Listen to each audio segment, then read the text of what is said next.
ఏరు దాటే వరకు కూడా ఓడ మల్లయ్య అని, ఏరు దాటాక బోడి మల్లయ్య అనే సామెత గుర్తుందా మీకు?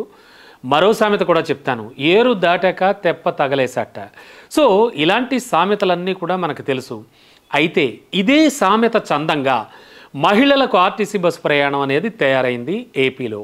ఎందుకు ఈ వార్త చెప్పుకోవాల్సి వస్తోందంటే, ఎన్నికల ప్రచారంలో రాష్ట్రం అంతా కూడా మహిళలకు ఉచిత ప్రయాణం అని హామీ ఇచ్చింది కూటమి సర్కార్. ఇప్పుడు కూటమి బస్సు యూటర్న్ తీసుకోవడంపై సోషల్ మీడియాలో సెటైర్స్ పేలుతున్నాయి. మండలిలో వైసీపీ సభ్యుడు అడిగిన ప్రశ్నకు స్త్రీ శిశు సంక్షేమ శాఖ మంత్రిగా ఉన్న గుమ్మడి సంధ్యారాణి గారు స్పందించారు, జవాబిచ్చారు. ఏ జిల్లా మహిళలకు ఆ జిల్లాలో మాత్రమే ఆర్టీసీ బస్సుల్లో ఉచిత ప్రయాణానికి అనుమతి ఇవ్వాలి అంటూ నిర్ణయం తీసుకున్నట్లుగా తెలిపారామె. మరి సంధ్యారాణి క్లారిటీని, అలాగే గతంలో జనసేన ఎన్నికల యాడ్ని, అంటే ఒక ఎన్నికల ప్రచార చిత్రాన్ని పోల్చి చెబుతూ జనాలు సోషల్ మీడియాలో ఓ రేంజ్లో ఆడుకుంటున్నారు కూటమి ప్రభుత్వాన్ని. రాష్ట్రమంతా ఉచిత ప్రయాణంపై భార్యాభర్తల మధ్య ఒక సంభాషణని ఆకట్టుకునేలా జనసేన అప్పట్లో వీడియోలు చేసింది. అంటే ప్రచార చిత్రాలు, యాడ్స్ అన్నమాట. సోషల్ మీడియా ద్వారా ముఖ్యంగా మహిళల్లో ఆశలు చిగురింప చేసింది ఆ యాడ్.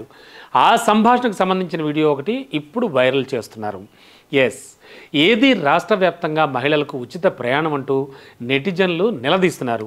పక్కనే ఉన్న తెలంగాణ రాష్ట్రంలో ఫ్రీ బస్ ఫెసిలిటీ దిగ్విజయంగా అమలవుతోందిగా. మరి ఏపీ మహిళలు ఏం పాపం చేశారని మహిళలు ఏకరవ పెడుతున్నారు. అమలు చేయలేనప్పుడు అసలు ఇలాంటి హామీలు ఎందుకు ఇవ్వాలి అంటూ దుయ్యబడుతున్నారు. ఇక అలవికాని హామీల వల్ల ఉపయోగం ఏంటి అంటూ కూడా వాళ్ళు అడుగుతున్నారు. మంత్రి సంధ్యారాణి మహిళలకు ఎప్పటి నుంచి ఉచిత ప్రయాణం కల్పిస్తారు, ఒక క్లారిటీ అంటే ఓ స్పష్టత కూడా ఇవ్వలేదంటూ విమర్శలు గుప్పిస్తున్నారు. అసలు జనసేన ఎన్నికల యాడ్లో ఏముందో తెలుసా? మన భారంలో సగం తగ్గుతుంది అంటే ఈసారి ఖచ్చితంగా నా ఓటు గాజు గ్లాస్కే, జనసేన టీడీపీ బీజేపీ కూటమికే నా ఓటు అని ఓ భర్త అంటాడు ఆ యాడ్లో. అప్పుడు ఆ వీడియో చూసే వాళ్ళలో కూడా ఆ ఆలోచన కలిగించే ప్రయత్నాన్ని చూడొచ్చు మరి ఆ వీడియోలో. అయితే మన భారం తగ్గడమే కాదు, అన్నింటికంటే ముఖ్యంగా స్వేచ్ఛ దొరుకుతుంది అని ఆ యాడ్లో భారీ అనడాన్ని మనం పక్కాగా చూడొచ్చు, వినొచ్చు. మీరేమో రాష్ట్రం అంతా ఉచిత ప్రయాణం ప్రకటనలతో ఉదరగొట్టారని, మరి ఎక్కడ ఆ ఉచిత ప్రయాణం అంటూ జనాలు ముఖ్యంగా మహిళలు నిలదీస్తున్నారు.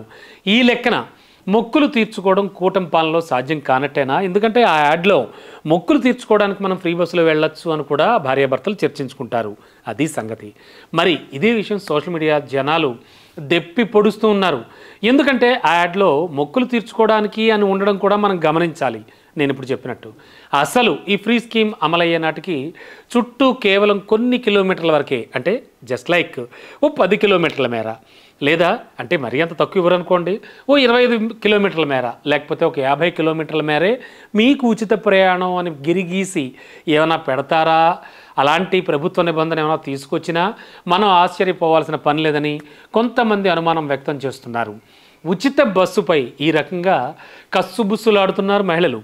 ఉచిత బస్సును జిల్లాలకే పరిమితం చేయడం వల్ల ఏపీ మహిళలు తీవ్ర నిరాశలో మునిగిపోయారు. కొంతమంది మహిళలైతే ఏపీకి నిర్మాణం అవుతున్న రాజధానిని చూడాలని తామంతా ఆశపడుతున్నామని, ఎంచక్కా ఉచిత బస్సులు వస్తే అందులో ప్రయాణించి కావాల్సినప్పుడల్లా చూసి రావచ్చని, అప్డేట్స్ తెలుసుకోవచ్చని ఇన్నాళ్ళుగా మేము అనుకున్నాం. కానీ ఉచిత బస్సుల్ని జిల్లాలకు మాత్రమే పరిమితం చేయడంతో మా ఆశలన్నీ అడియాసలైపోయాయని కోట్లాది మంది మహిళలు విలపిస్తున్నారని సమాచారం. ఇక దీనిపై ప్రభుత్వం పునరాలోచించుకుని రాష్ట్ర వ్యాప్తంగా ఉచిత బస్సుల్లో ప్రయాణించే అవకాశాన్ని కల్పించాలని మహిళలంతా చాలా పెద్ద ఎత్తున డిమాండ్ చేస్తున్నారని తెలుస్తోంది.